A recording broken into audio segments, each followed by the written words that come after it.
ago, I was in Spain doing an engineering summer program. In the process of making new friends and getting to know each other, we were bonding over some of our childhood stories. Just like everyone else, I was talking about my sibling, particularly my sister, and how we would empty my grandpa's fish pond, fill it with clean water, and pretend like we were in a pool. Or how my sister did not want to play with me when I had chickenpox because of the smelly lotion I had to apply. But I was able to get her back when she broke her leg while playing with other kids. Kid logic. Curious, my friend asked, "How old is your sister?" My heart raced. For a few minutes, there was a discomfort in my chest, a feeling in my brain like excess caffeine. And then it sets in deeper. I felt the urge to run, escape, and hide. I did not know what to do. What I did know was that I did not want people to feel sorry for me. Trying to sound as composed as possible, I said, "She's 22. Varshini loved eating food as much as she loved preparing it. She loved making crafts for the house and as souvenirs for her friends. 3 years, 1 month, and 29 days ago, Varshini was diagnosed with tongue cancer. Tongue cancer is a type of oral cancer that develops in the squamous cells, the thin, flat cells that cover the surface of the tongue. I remember the night very clearly. My dad was already at the hospital and my mom was staying with her. The nurse said that we should take her home because she might not make it for her blood test on the next day. By that time, it was too late for doctors to sign papers for her to be taken home. My parents were overwhelmed. As they were going back and forth, I sat down with my sister and I held her hand. She did not hold mine back. Her cancer had progressed to a stage where she could only move her eyes. Can you imagine being locked in your body, wanting to move, and only have the ability to move your eyes? I was caught off guard. I remember the times when they were just headaches, and then she started losing weight, and after that, her hair. Then she had a tube in her throat because she could not breathe, and after that, a tube in her stomach. Her head became too heavy to carry. Bed sores started to spread from her upper back to her lower body. I was distraught. We thought we had more time with her. I had convinced myself that she was going to make it through. After all, 2 weeks before that, she said to me, "You're going to help me apply to college when I get out of here, right?" She wanted to study food and nutrition and interior designing. Varshini and I had planned to study abroad since we were kids. She was going to do her first bachelor's degree in Mauritius, and I was going to go to the United States. And then she would join me there years later for her master's degree. We had it all planned out. That night, we took her home in an ambulance. I fell asleep to the sound the tube in her throat made as she was trying to breathe. That was my lullaby for the night. I found solace in that sound because it meant that she was still alive. "Go talk to her," my dad whispered as he woke me up in the middle of the night. "Tell her all the things you have to say." My parents were saying their goodbyes. But how do you even begin to tell a younger sister? How do you even begin to tell me that my lifetime best friend will not be cheering for me at my high school graduation? Or when I get into college? Or when I start falling in love? That my lifetime best friend will not be my maid of honor? It has been 2 years without my sister.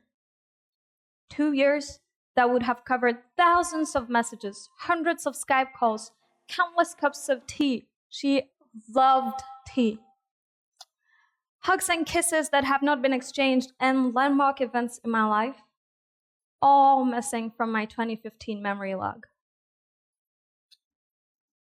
Sometimes I ask myself, what if we had discovered her cancer earlier? What if we had gone to a different doctor? What if we had been more cautious about the things we eat? What if I had spent more time with her? What if she survived? What if we had more money? What if I had not gone away for boarding school? What if, and what if? But actually, what if I give cancer a second chance? Instead of looking at it as a disease that took my sister away from me, what if I looked at all the lessons it carried? Like how we take care of ourselves, how we love each other, or how much time we spend with each other. What if I look at this traumatic event differently? Although my sister will never come back to me, I can choose how to perceive her loss.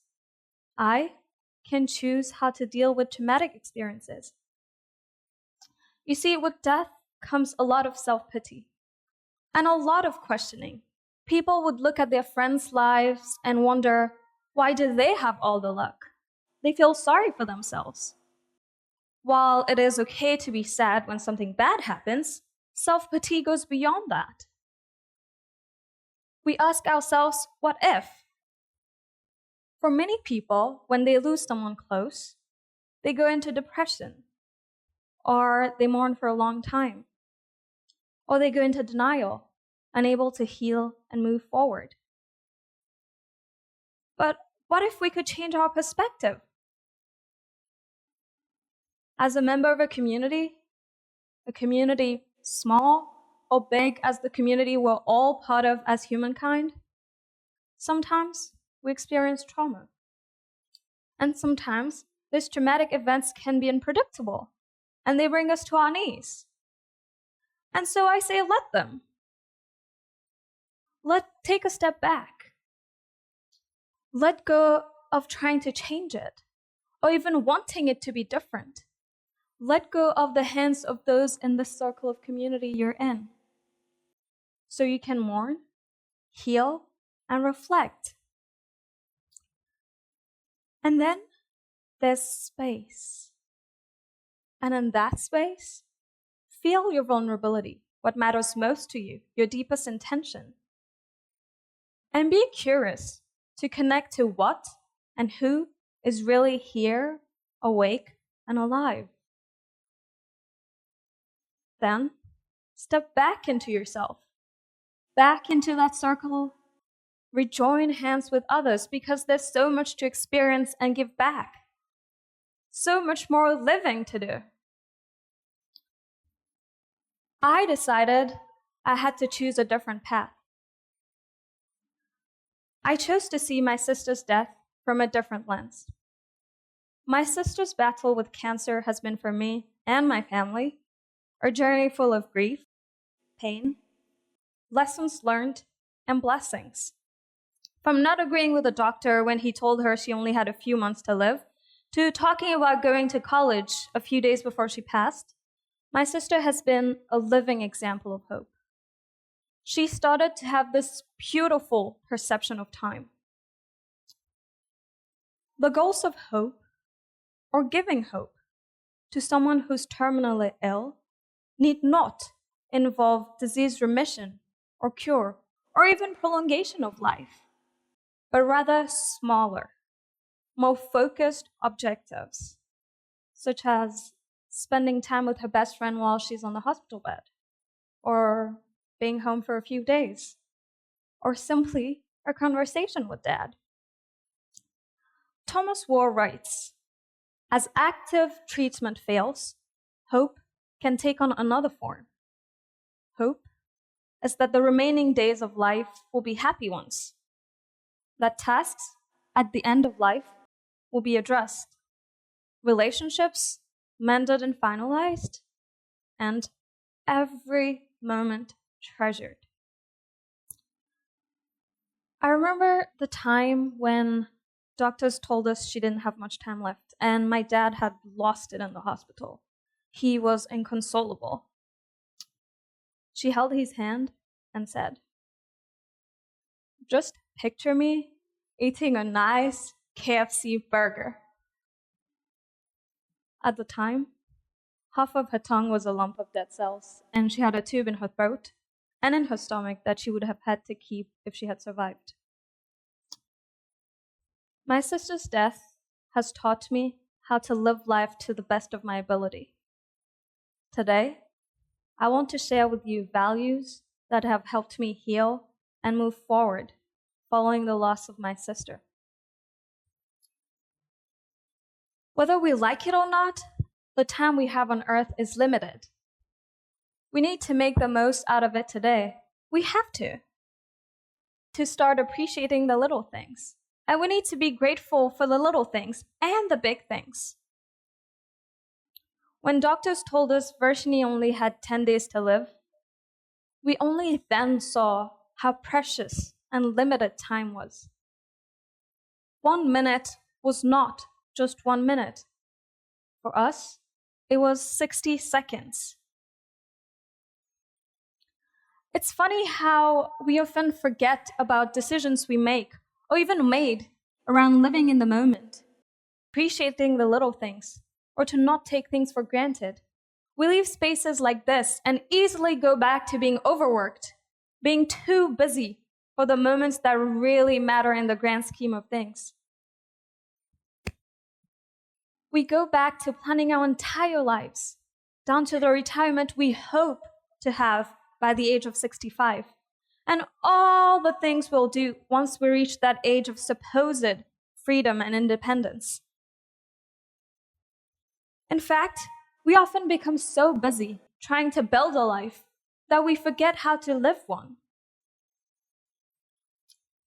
I think we tend to view life as this never-ending road where we're guaranteed to wake up healthy and happy tomorrow and for many years to come. And even though we all know that that's not necessarily the case, we live as though it is. We overlook the seemingly meaningless for the something meaningful. And we live for the big things and not for today. So, tell them how you really feel. Take your dream trip. Spend every Sunday in your pajamas. Stuff your face with cheese pizza. Sing with your not-so-great, sometimes too high-pitched voice. Watch every season of House of Cards in just one day. Climb the Eiffel Tower. Watch the beautiful sunset over the ocean. Watch the waves rush in and retreat. In my case, it meant fighting her card every single day to remind her of how much she means to me. Or visiting her in the hospital every single day no matter what. For my mom, it meant 2 hours of sleep every night for 7 months. And for my dad, it's meant rushing to the hospital every single day after a 7 hours day work. All of us, it meant cherishing each other's presence while we still could. Having a child in the hospital and not knowing what tomorrow holds definitely teaches you how to make the most out of today.